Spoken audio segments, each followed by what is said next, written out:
Bonjour petits et grands lecteurs, j'espère que vous allez bien. On se retrouve aujourd'hui pour les vidéos un petit peu bilan. Je vous ai fait mon top de mes lectures 2021 et aujourd'hui je vais vous présenter mes objectifs de lecture et mes envies pour 2022 tout en vous présentant quelques auteurs que j'ai découverts cette année. Voilà, j'avais fait ça l'année dernière et j'avais beaucoup aimé, ça fait un petit côté bilan de fin d'année et on va commencer tout de suite avec les auteurs que j'ai découverts cette année qui ne sont pas les auteurs que je vous ai présentés dans mon top parce que j'ai lu pas mal de nouveaux auteurs cette année. Ensuite on enchaînera avec les objectifs qui sont nombreux et variés et peut-être irréalisables parce que on parlera aussi des objectifs ratés de 2021 et on parlera ensuite de mes envies.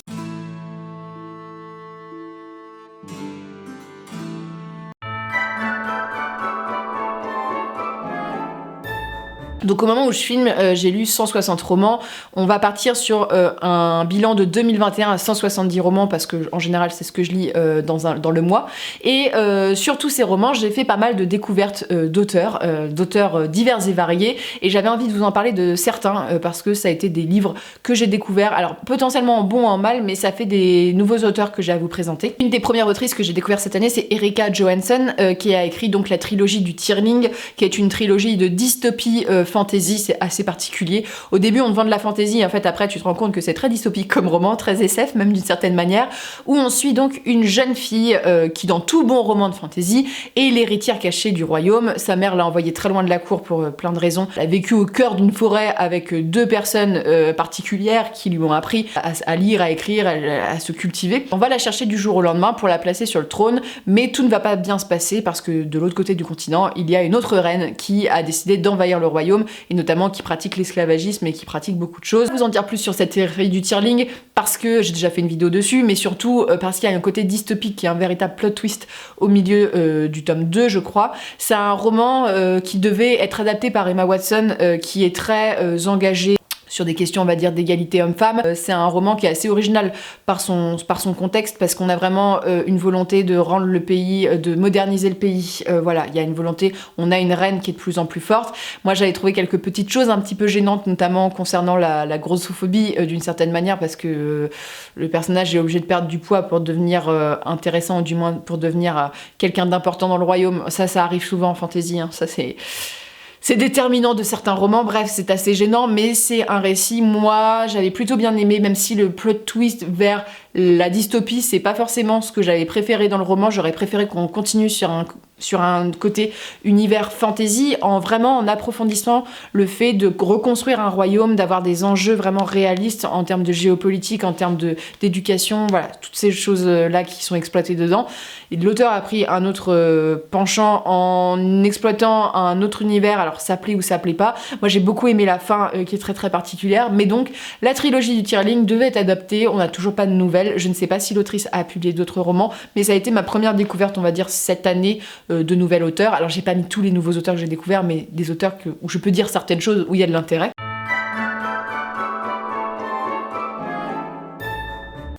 Après, on va passer à un auteur, ça a beaucoup moins passé.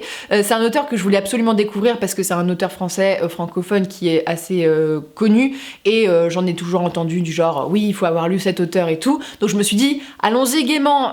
Donc j'ai accepté l'envoi que Pocket m'a fait et je pense que c'est une de mes pires déceptions, voire la pire déception de cette année. Il s'agit donc de Michel Robert. J'avais pas forcément envie de vous parler de mes déceptions, mais je pense que Michel Robert a quand même marqué mon année parce que c'était compliqué. L'Ange du Chaos.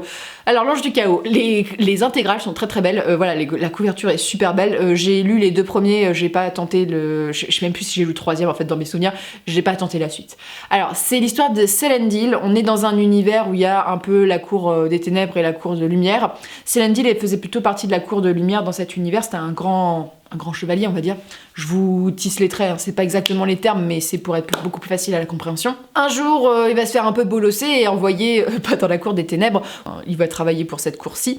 Tout le premier tome et donc on présente le personnage et on va surtout dans la deuxième partie parler de sa quête de vengeance. La quête de vengeance, Célendil il fait pas les choses à moitié, c'est-à-dire qu'on apprend ce qui s'est passé et pour le coup le mec était vénère. Donc c'est de la dark fantasy française, c'est pour ça que j'étais tentée de le lire. Mais le problème, notamment notamment, ça c'est encore beaucoup plus approfondi dans le tome 2, parce que le tome 2, l'intérêt majeur, une grande partie du livre était consacrée au fait que Celandil devait perdre ses kilos en trop en faisant un entraînement sportif. Bon, déjà, je trouvais qu'il y avait des problèmes de rythme en soi, mais c'est surtout que j'ai rarement lu un livre de fantasy aussi sexiste de ma vie. Les représentations de genre sont catastrophiques, que ce soit envers les femmes ou envers les hommes. Les femmes dans ce roman sont toutes hyper sexualisées. Il y a tellement de scènes de olé dans le texte que je me suis dit, est-ce que je lis de la bitlite ou de la romance paranormale? Qu'est-ce qui se passe? J'étais en mode, ok, en plus c'était répétitif, c'était vraiment, j'avais envie d'en pleurer tellement c'était cliché, vraiment, c'est extrêmement cliché. Donc on a ces représentations de femmes hyper dégradantes, voilà, qui sont que des manipulatrices, séductrices, qui sont là à se pâmer devant le héros parce que c'est un beau gosse.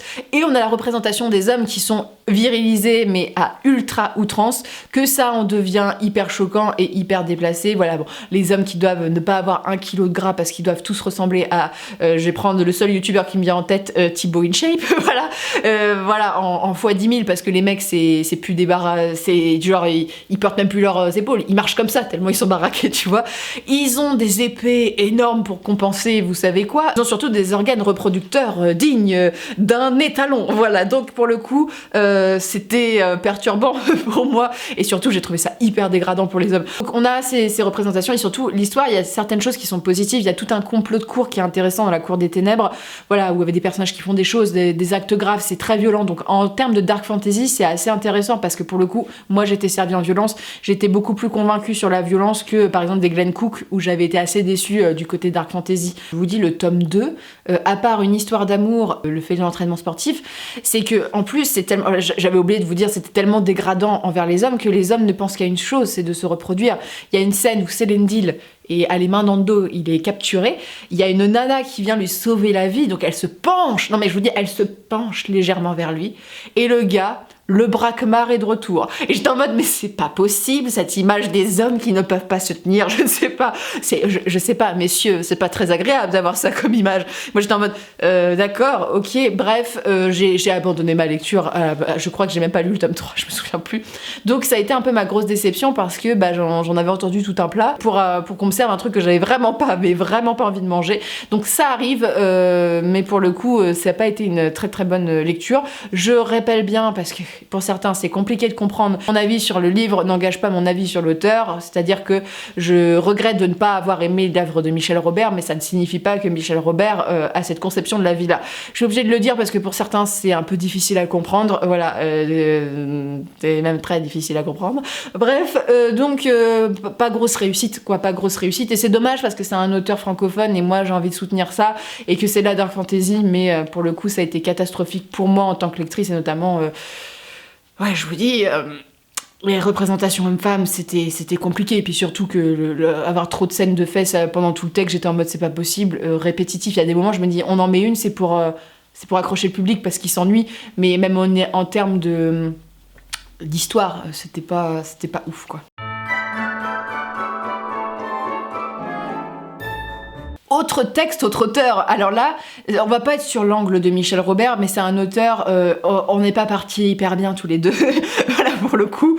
C'est un auteur, je crois, américain, qui a écrit une série de livres qui est vraiment très estimée, qui a été publiée en France par les éditions Léa, je sais jamais comment on le prononce. Je vous parle de Steven Erikson. Alors Steven Erikson, je vous avais dit, je crois que c'était le seul livre que j'avais pas envie de présenter sur la chaîne parce que j'ai jamais eu, je pense, autant de gens qui ont été très agressifs, voilà, et il y a une communauté très agressive autour d'Erikson qui fait que ça donne pas très très envie de les présenter sur YouTube, notamment c'est une communauté, alors pas tous, hein, en plus ce qui est assez drôle c'est que j'ai été en salon où j'ai été en dédicace où les gens étaient me présenter Erikson avec gentillesse, avec bienveillance et amour, genre j'étais en mode oui c'est des gens qui aiment le livre, et après tu vois les trucs sur internet, je fais comment on peut avoir une communauté qui est aussi diversifiée, hein, c'est assez compliqué. Et donc Erikson, voilà, on m'a dit que de toute manière il n'avait rien de mieux, que toute la fantasy que je lisais c'était de la merde parce que par rapport à Erikson, qu'est-ce donc les autres, pourquoi existe-t-il, voilà, il faudrait le vénérer pour certains. Et surtout, ça, Erikson, donc je voulais pas le présenter, je l'ai fait après ma lecture parce que je trouvais ça intéressant quand même. Et puis je me suis dit, en fait, dans l'année 2021, je me suis dit, j'en ai plus rien à faire de ce que les gens disent. Je crois qu'on a passé le cap. Hein. C'est quand j'ai ouvert le tome 1 d'Erikson où j'ai lu en fait sa préface qui vaut le détour où clairement, entre les lignes, il nous fait comprendre que si tu n'as pas aimé son texte, c'est que tu ne l'as pas compris. Donc tu ne dois pas être assez évolué pour comprendre son génie. D'une certaine manière, j'étais en mode... d'accord, ça va être compliqué si j'aime pas, ça va être compliqué. Donc je me suis retrouvée à lire le livre des martyrs, donc j'ai lu le tome 1 et le tome 2, qui est une série, alors qui n'est pas une mauvaise série, mais ça n'a pas été du tout le coup de cœur pour moi. Le tome 1 a été un ouvrage que j'ai trouvé en dents de scie en termes de l'écriture, c'est-à-dire qu'il y a des passages qui sont bien écrits, d'autres un petit peu moins. Je trouve que le fait que l'auteur soit ethnologue est une de ses puissances, et c'est vrai que je le reconnais, c'est un très très bon créateur de world building, c'est très poussé. Le problème, c'est que dans son tome 1, c'est fait de manière assez brouillonne. Voilà, c'est pas toujours très bien fait la manière dont c'est amené. L'important quand tu crées un world building, c'est qu'il soit aussi compréhensible et de bien l'amener, et là pour le coup ça l'était pas forcément. Donc le world building est vraiment sa particularité. Quand je vous dis ça, c'est qu'il y a énormément de créatures différentes, c'est original, il y a tout un contexte, voilà, il a pensé tout de ce qui s'est passé il y a 60 000 ans avant, j'exagère, mais vous voyez, il y a tout qui est pensé. Et donc on est vraiment sur, au début, en plus un début immédiat stress, où on rentre dans une bataille, et voilà, il y a deux camps qui s'opposent, je vais pas vous en dire plus sur l'histoire parce que ça se laisse découvrir. Le problème, c'est que moi j'avais un problème avec les personnages chez Erikson, dans le sens que je ne les trouvais pas assez approfondis, genre ils meurent tous à l'appel mais on n'approfondit pas, donc il n'y a pas d'attachement. J'ai été hyper froide pendant ma lecture, et ça a été le cas aussi dans le tome 2, même si dans le tome 2 il y a un travail des personnages un petit peu plus poussé pour certains, même si je comprenais pas du tout la réaction de certains personnages que je trouvais pas du tout crédibles de mon point de vue de lecteur, lectrice. J'ai trouvé le tome 2 un peu plus mou. Alors il y a des super bonnes questions, comme il y a un personnage qui essaye de sauver la vie de milliers de migrants, voilà, il y a vraiment un truc parce qu'il y a des choses qui se passent dans le tome 1. Il y a des personnages qui sont palpitants à suivre, il y a des bastons, il y a du complot, mais je l'ai trouvé un peu plus mou, parce que je veux dire que le tome 1 ça pétait dans tous les sens, tellement que t'es en train de dire est-ce que Michael Bay a déclenché les artifices dans le bouquin, parce que franchement les batailles, la magie dedans, ça explose. Et donc je pensais qu'on allait encore avoir de l'explosion, c'est un petit peu plus mou. J'attends le tome 3 parce que vous êtes beaucoup à me dire que le tome 3 est un des meilleurs. Je vais lire le tome 3.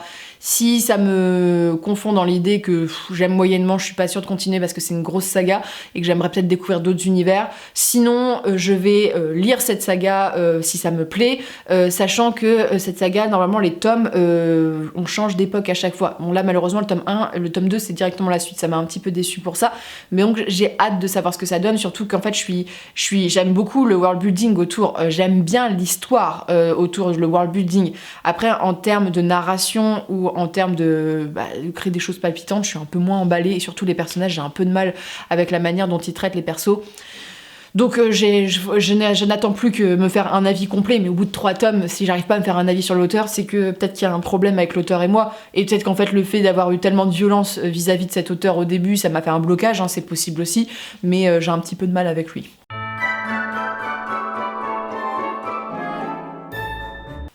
Ensuite, on va passer à quelque chose d'un peu plus doux. On va passer à Liane Hearn, qui a écrit Le Clan des Autori, qui est un roman que je voulais absolument découvrir parce que j'en ai entendu beaucoup de bien. Ça a été un roman notamment lu beaucoup pendant l'adolescence. Alors moi, j'étais persuadée qu'elle était d'origine asiatique, et a priori non, elle est américaine.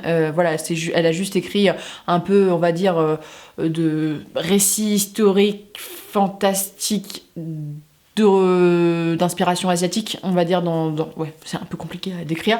Donc c'est un livre que j'ai bien aimé, pas la hype que tout le monde a eu, que j'avais été un petit peu déçue en termes d'intrigue, voilà, je pensais que ça allait être un peu plus approfondi, mais je lirai le tome 2 et 3 avec plaisir. Donc le clan des Autori, on suit un jeune garçon qui vit dans un des clans de son pays, un clan qui est un petit peu mis à l'écart, et on va lui sauver la vie le jour où il y a le massacre de son village. Il y a un samouraï qui va lui sauver la vie et qui va l'emmener à sa cour et qui va le faire devenir un petit peu son fils adoptif.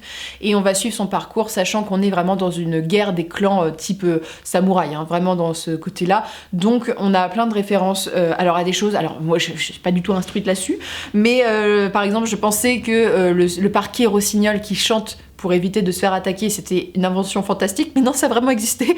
Donc voilà, il y a des choses, c'était tellement improbable que tu te dis ça existe en vrai. Donc j'ai appris des choses aussi avec ce roman, alors qui est très bien quand on est ado, parce qu'on a de l'aventure, on a un roman initiatique, on a une belle histoire d'amour, des personnages forts et puissants, un côté honneur, éthique, on retrouve, on va dire, l'ambiance asiatique, voilà, plutôt de la Chine et du Japon. Il y a peut-être une inspiration coréenne, je ne sais pas, mais vraiment moi j'ai trouvé plus une inspiration japonaise, moi je trouve, à lire, sachant que je trouve que les événements se sont beaucoup plus précipités, mais il y a un côté fantastique qui se dégage dans le tome 1, mais je pense qu'il va être beaucoup plus exploité dans le tome 2 parce que c'est vraiment très très léger. C'était plutôt une bonne découverte et je continuerai avec plaisir. Ensuite, je vais encore présenter une femme dont j'ai entendu beaucoup de bien, et ça a été un premier tome, j'ai bien aimé, ça n'a pas été un coup de cœur parce qu'il y a certaines choses qui m'ont un petit peu, j'ai pas vraiment aimé certaines choses, mais c'est N.K. Jemisin. Alors je voulais absolument lire N.K. Jemisin parce que dans ma volonté, je voulais lire un peu plus d'autrices, je lis, et c'est pas forcément ce que j'ai fait, hein, je lis beaucoup plus d'auteurs en fait, parce qu'on propose plus d'auteurs et que les classiques en général, c'est plus des hommes qui ont été mis en avant dans la fantasy, mais mon but c'est aussi de lire des femmes parce que je tends à une égalité un peu plus partout. C'est une américaine qui a décrit donc, dans son livre La Terre fracturée, donc j'ai lu le premier tome, un univers un peu dystopique, très particulier. C'est écrit au tu, alors c'est très particulier, moi j'ai bien aimé la façon dont c'était raconté, un univers très très violent, il y a beaucoup de violence faite aux enfants, je le dis parce que c'est assez brusque quoi, pour les ptios, et donc on suit ce personnage qui va perdre sa fille, du moins son mari a assassiné son fils dans mes souvenirs et est parti avec sa gamine parce que sa gamine est particulière, et donc on va la suivre dans cette histoire.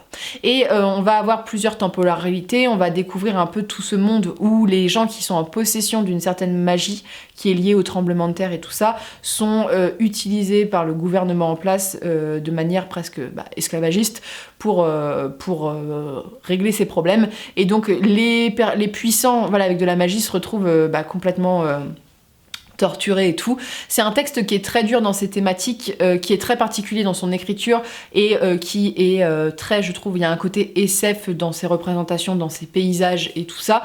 Je n'ai pas encore acheté le tome 2 parce que ça a été une lecture assez... Voilà, et vous m'avez pas rassuré parce que autant il y a des gens qui ont adoré le tome 1 et ils ont un peu moins aimé le tome 2 et 3, moi j'ai trouvé le tome 1 sympa, mais il y a des choses qui m'ont pas plu, donc j'ai peur de pas aimer la suite. Voilà, pour tout vous dire, j'ai un petit peu une crainte à cause de ça, mais ce qui est hyper cool aussi, c'est qu'il y a pas mal de représentations parce que N.K. Jemisin, elle est afro-américaine dans mes souvenirs. Ça change et c'est hyper positif parce que ça parle de thématiques qui peuvent être remis en place vis-à-vis de la ségrégation et tout, donc c'est vraiment très intéressant, j'ai beaucoup aimé, donc à continuer sûrement en 2022, je me lirai peut-être le tome 2, voilà, mais c'est pas une série que je veux lire d'un coup. Et j'ai envie de lire d'autres choses d'elle parce que Cornelius m'a donné envie. Elle a priori écrit un livre qui a un peu d'inspiration Lovecraftienne en démontant un peu voilà, les clichés racistes de Lovecraft, mais en reprenant son univers, donc j'ai hâte de voir ce que ça donne parce que moi j'aime beaucoup Lovecraft, du moins j'aime beaucoup ses univers, lui c'est une autre question.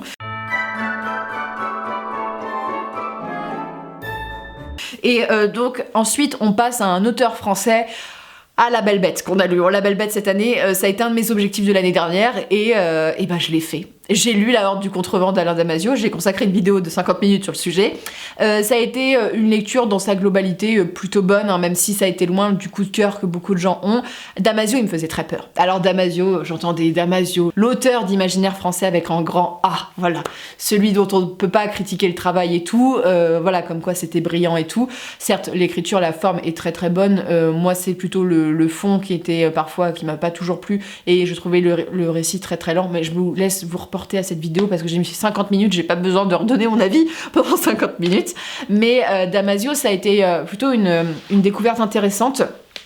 Alors, je ne sais pas véritablement si je lirai d'autres choses de Damasio pour l'instant parce que j'ai déjà trouvé La Horde du Contrevent très philosophique et quand même un peu politique, et c'est pas forcément ce que je préfère dans les récits. Je voulais lire Les Furtifs, mais on me l'a un peu déconseillé parce que en fonction de mon avis sur La Horde du Contrevent, on m'a dit que c'est un peu tout ce que j'aimais pas dans La Horde du Contrevent qu'on retrouve dans Les Furtifs, où on a vraiment une exposition politique des avis de Damasio, et il a le droit de le faire tout simplement, mais c'est pas forcément moi ce que je cherche dans mes récits. Dans mes récits imaginaires, je cherche cherche le voyage plus qu'autre chose, l'aventure. Voilà, il y a un peu de réflexion bien sûr derrière, mais je suis pas là pour lire un programme politique en fait. Donc je ne sais pas. Je ne sais pas si je le lirai peut-être plus tard, mais je pense pas lire tout de suite Les Furtifs. Mais ça a été une bonne découverte et je suis contente de l'avoir lu, d'avoir passé cette peur que j'avais de lire Damasio en me disant je vais rien comprendre parce que tout le monde me dit que c'est hyper difficile. Et en fait, non. Je pense qu'il faut que j'arrête de croire ce que les gens disent forcément sur la difficulté des lectures parce que y a beaucoup de choses où quand on est concentré, ça va. Certains lecteurs qui aiment bien dire que certaines lectures sont difficiles pour se mettre un petit peu en mode moi j'ai lu ça, tu vois. Je trouve ça totalement bête parce que la littérature est faite pour tous. Donc Damasio, vous pouvez très bien le lire. Si vous prenez votre temps et que vous êtes concentré, il n'y aura pas de problème de lecture, mais il faut savoir qu'il y a un vrai travail sur la langue qui est très appréciable. Enfin, la dernière découverte de cette année, alors j'ai lu Adrienne Thomas, j'aurais pu en parler aussi avec Le Chant des épines, mais il y a un auteur qui m'a bien marqué en fin d'année. Parce que c'est pas été un coup de cœur, c'est pour ça que je l'ai pas mis dans mon top des lectures, mais ça a été une très bonne lecture qui m'a un peu remué quand même. Je parle de Vincent Tassi avec Apostasie. Alors Apostasie, pour le coup, c'est une plume. Alors Vincent Tassi, il a une véritable plume. C'est très rare en France d'avoir des auteurs qui ont un tel style. C'est très particulier, c'est très descriptif, métaphorique, poétique. Je pourrais dire plein de choses. Le beau dans l'horreur, c'est comme ça que je l'avais qualifié, et c'est vrai que Vincent Tassi, dans Apostasie, raconte l'histoire d'un jeune homme dépressif qui décide d'aller vivre dans une forêt, et un jour il va se rendre dans la bibliothèque du village et tomber sur un livre, et de là il va rencontrer une créature fantastique qui est liée au sang. J'ai pas besoin de vous faire un schéma, mais il arrive à décrire cette créature avec une fraîcheur, et du moins avec une sensualité et une terreur attachée à cette créature qui est très présente. Et j'avais eu ça comme commentaire, je préfère le dire à voix haute. Il y a pas mal de gens qui disaient que le texte était très toxique, et je suis d'accord, mais je pense que c'est fait extrêmement exprès pour qualifier le fait que cette créature, la manière dont elle se nourrit, voilà, elle aspire la force vitale des humains, elle aspire la toxicité, c'est qu'elle aspire aussi la vie des humains d'une certaine manière, autrement qu'en se nourrissant. C'est en se nourrissant de leur vie, voilà, en rendant la chose toxique, en rendant la chose morbide. Voilà, je pense qu'il y a une réflexion là-dessus. Oui, c'est un livre, les histoires d'amour, je suis pas du tout pour ce genre d'histoire d'amour. C'est extrêmement toxique, mais c'est un livre qui est horrifique, donc dans le sens, c'est fait exprès dans le texte. Et j'ai trouvé ça bien fait, la façon dont c'est fait. On n'est pas obligé dans chaque livre d'avoir de relations saines si le propos fait qu'on dénonce la relation toxique. Là, c'est dénoncé d'une certaine manière parce que voilà, c'est un peu dénoncé par le texte, mais c'est très particulier, c'est très original. Moi j'avais trouvé qu'il y a une fin. Alors les deux premières parties sont très bonnes, la troisième partie l'est beaucoup moins. Il y a que la fin que j'ai bien aimée. Voilà, c'est un petit peu dommage, mais il y a toute une histoire de conte aussi, un peu de conte dans le sens conte horrifiant qu'on a eu. Voilà, les contes à la base c'était fait pour tirer des morales, mais c'était surtout fait pour effrayer les gens, pour qu'ils ne fassent pas des conneries. Donc on a ce côté-là aussi de conte un peu horrible où pareil, en fait, on retrouve la toxicité des personnages qui est mise en parallèle avec celle qu'on a dans la réalité, qu'on est dans le texte, donc la réalité du personnage principal. Bref, c'était très intéressant. Pour le coup, je lirai d'autres livres de Vincent Tassi parce que ça a été une sacrée découverte.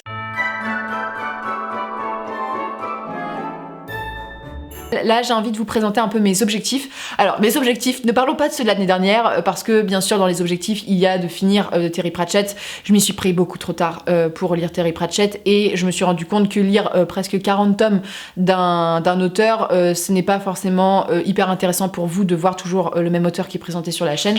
Donc, voilà, je vais finir Terry Pratchett cette année. Il y a des sagas que je dois terminer, mais c'est pas vraiment le but ici. J'ai un peu envie de vous présenter ce que j'ai envie de terminer cette année. J'ai pris mon téléphone pour prendre des notes parce que j'ai pris des petites notes. Je vous parlerai des envies de lecture que j'ai envie de faire. Mon objectif de cette année, le principal, c'est de lire le cycle principal d'Anne Rice, les Chroniques des vampires là. J'ai lu Entretien avec un vampire il y a très très longtemps, et j'ai envie de lire du Anne Rice depuis un certain temps. Donc je crois qu'il y a 9 tomes, ce qui est beaucoup plus simple que Terry Pratchett. Donc voilà, il n'y a plus qu'à les acheter. Je me suis acheté Lestat le vampire, le 2e tome, et on va commencer ça. Anne Rice, pour ceux qui ne connaissent pas, mais je pense que vous connaissez tous, c'est une femme qui est très importante dans la littérature fantastique, un petit peu d'horreur, parce que ça a été elle qui a été un des piliers du fait qu'on glamourise modernement le vampire. Voilà, le vampire a toujours eu un côté un peu olé, voilà, un peu séducteur. Elle l'a glamourisé de façon moderne, et c'est avec le travail d'Airas qu'on a eu tout ce qui a été Buffy, qui a les Twilight et tout. C'est un peu des descendants de Anne Rice qui, pour le coup, touchent des sujets qui sont très difficile et c'est très sanguinolent, c'est vraiment le vampire qui fait un peu peur dans mes souvenirs, mais ça fait très longtemps que je l'ai lu. Donc objectif Anne Rice enclenché, donc je vais commencer ça assez tôt cette année.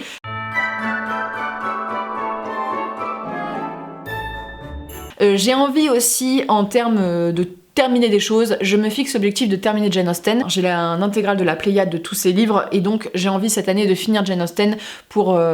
il me reste pas grand chose, je crois qu'il me reste 2 ou 3 livres d'elle à terminer, donc c'est tout à fait envisageable. C'est une autrice que j'aime beaucoup et qui est très importante dans la littérature anglaise. Les deux derniers textes que j'ai lus de Jane Austen n'ont pas été mes préférés, a priori c'est pas forcément les plus aimés alors que j'adore Emma et que j'adore Orgueil et Préjugés, mais bon, on verra ce que ça donne avec les autres.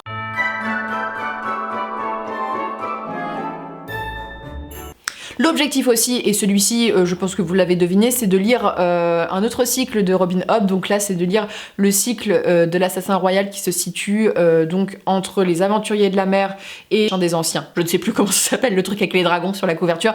Bref, c'est de continuer dans l'Assassin Royal, voilà, de lire les cycles entre les deux. Donc je crois que ça correspond à 2 ou 3 intégrales. J'ai envie d'avancer en fait dans Robin Hobb parce que c'est des tellement grands cycles et j'ai vu que J'ai lu était en train de publier Le Fou et l'Assassin en intégrale comme je l'ai dit. Donc si c'est aussi bien que Les Aventuriers de la Mer, je ne doute pas, ça a été un véritable coup de cœur, je vous l'ai présenté dans mon top. J'ai envie d'avancer sur Robin Hobb, c'est un classique de la littérature et personnellement moi j'aime beaucoup. C'est un côté nostalgique avec Robin Hobb que j'aime beaucoup, ça me rappelle mon adolescence.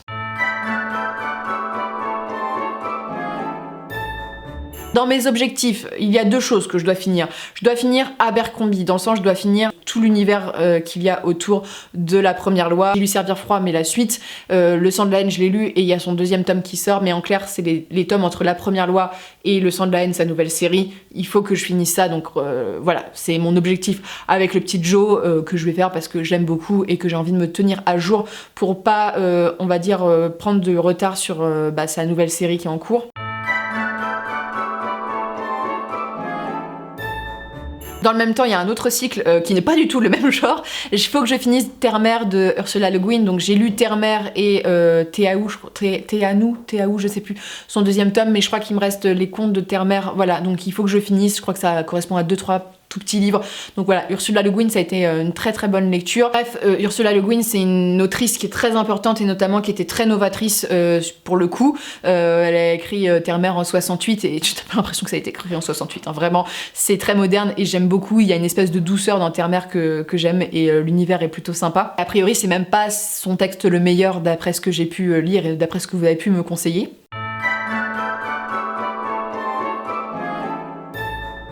En autre objectif, j'ai envie de lire un livre de littérature russe, n'importe lequel, peut-être à part Anna Karenine parce que je sais comment ça se finit. Crime et Châtiment, on va peut-être se faire les deux là, les bricasses, je ne sais pas, mais j'ai envie de lire la littérature russe, j'ai envie de relire un classique et la littérature russe me tente beaucoup. C'est peut-être pas ce que vous vous attendiez, hein, un objectif, mais c'est dans mes objectifs personnels, comme j'aimerais relire du Zola, mais voilà, je ne me motive jamais, pour tout vous dire. Dernier objectif de cette année, alors en fait ça va être un objectif qui est conditionné si j'aime bien le tome 1, mais il y a une série qui me fait de l'œil depuis quelques temps et j'ai envie de la terminer cette année, sachant qu'il y a des séries que j'ai décidé d'arrêter, par exemple comme le 117.3, série que j'aime pas, donc je pense même soit vendre mon tome 4 ou soit même donner ma série à quelqu'un que je connais parce que ça n'a pas accroché, mais j'ai envie de lire une série qui me tente beaucoup depuis quelques années qui s'appelle Le Bâtard de Cossignan, si je me trompe pas, je ne sais plus qui est l'auteur, je vous mets la couverture là, mais je sais pas, j'ai un truc avec déjà le titre auquel j'accroche, mais sans savoir de quoi ça parle, j'ai envie de lire ce livre. Et j'ai pas envie de savoir de quoi ça parle, mais il me fascine d'une certaine manière, et j'en ai entendu du bien aussi, donc c'est un livre d'un auteur français, il me semble. Bref, j'ai hâte de voir ce que ça donne, et vraiment ça a l'air super.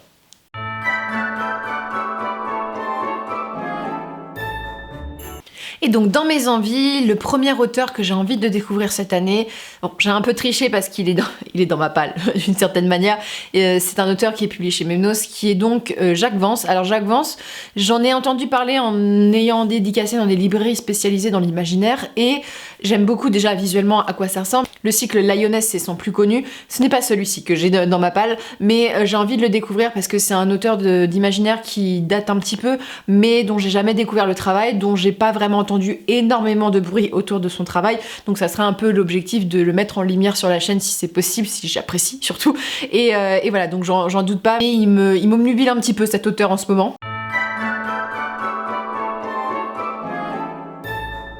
Ensuite, le deuxième que j'aimerais vraiment énormément découvrir, c'est Guy Gabriel Kay, qui est publié, il me semble, je crois que c'est l'Atalante.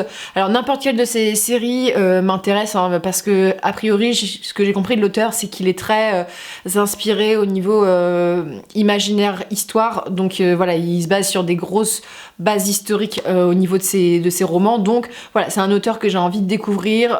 J'ai un petit peu peur en même temps, j'ai peur que ça soit très complexe comme univers. Il fait partie un peu de mes envies actuelles, Guy Gabriel Kay, puis c'est un grand auteur d'imaginaire dont j'ai jamais découvert le travail, donc ça serait plutôt cool de le découvrir en 2022.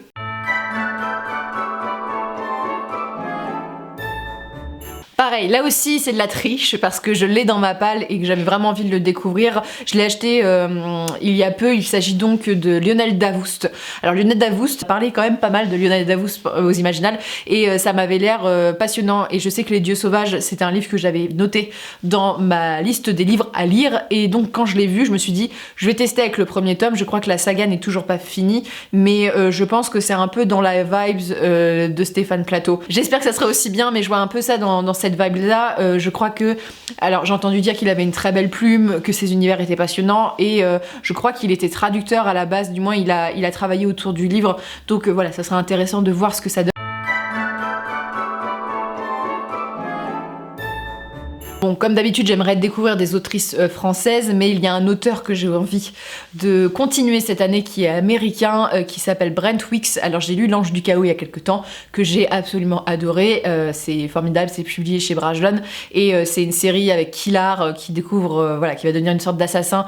Il va devenir l'apprenti d'un assassin qui découvre certaines capacités, et c'est un monde qui est extrêmement violent. C'est un monde, alors qui a forcément ses défauts, mais qui est, moi qui avait été passionnant, c'est brutal, c'est touchant, et le personnage de Kilar est... Genre, on s'attache tellement au personnage, c'est un de mes persos préférés de chez Brajlon, voilà, donc pour le coup, j'avais envie de lire sa série qui est Le Porteur de Lumière, je crois que c'est ça, l'autre série, je ne sais plus, tant que c'est ça le nom, c'est son autre série. Alors là, je crois que c'est une saga qui doit être en 4-5 tomes, c'est sa grosse série.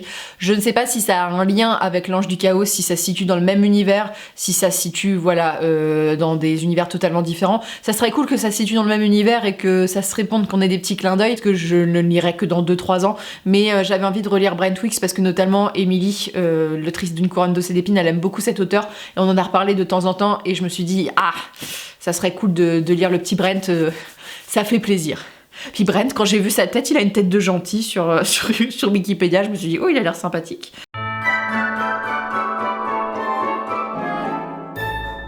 Autrice que j'avais envie de découvrir, que j'ai découvert il y a pas si longtemps que ça, et il faut absolument que je lise d'autres de ses livres. Il s'agit donc de Daphné du Maurier. J'ai lu Rebecca, que j'avais adoré l'année dernière, et j'avais envie de lire un autre livre d'elle, j'aimerais bien lire Ma cousine Rachel par exemple. Bref, j'ai envie de lire d'autres livres de Daphné du Maurier parce que j'aime bien comment elle a raconté Rebecca, j'aime bien son style et j'aime bien l'ambiance qu'il y a autour de ses romans. Donc je sais pas s'il y a de l'ambiance gothique à chaque fois un petit peu, mais j'ai hâte de voir ça. Et en fait cette ambiance, j'ai envie d'en découvrir plus cette année. J'ai envie de lire plus de livres gothiques fantastiques, mais fantastiques au sens fantastique premier, du genre... le fantastique héritier du Horla de Maupassant, et l'élément qui fait sortir de la réalité du texte et qui terrifie le lecteur. Et j'ai envie donc de découvrir du gothique. J'avais lu Le Trou d'écrou l'année dernière. Bref, il y a des textes que j'ai lus, mais il y a des classiques qu'il faudrait que je découvre. J'ai envie de lire notamment, je pense, un des pères du gothique fantastique horreur, c'est Edgar Allan Poe.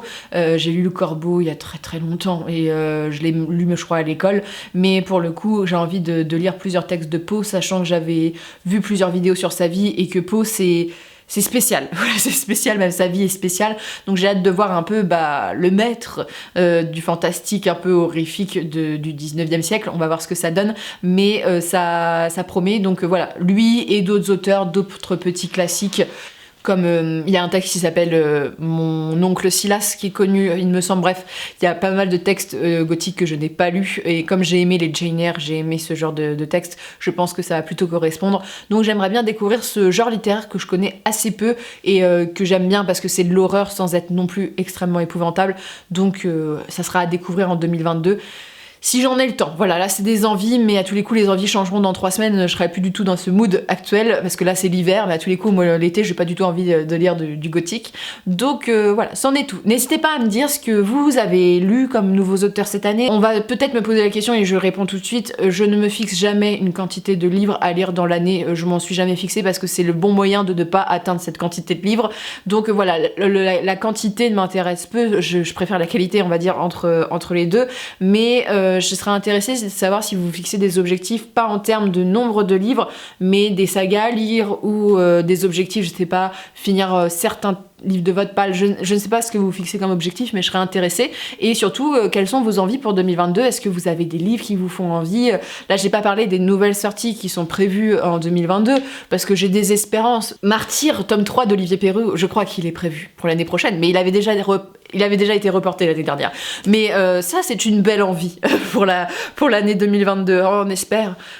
Et peut-être que Patrick Rothfuss va se réveiller et nous sortir la suite, c'est une eau du vent. Et peut-être que Scott Lynch va nous sortir le tome 4 des Salauds Gentilshommes. Bref, on peut espérer, après on sera peut-être déçus, mais voilà, j'ai hâte de savoir ce que vous prévoyez de lire pour 2022, et sur ce, je vous souhaite de très bonnes lectures, une très bonne journée, et on se retrouve très bientôt pour une prochaine vidéo.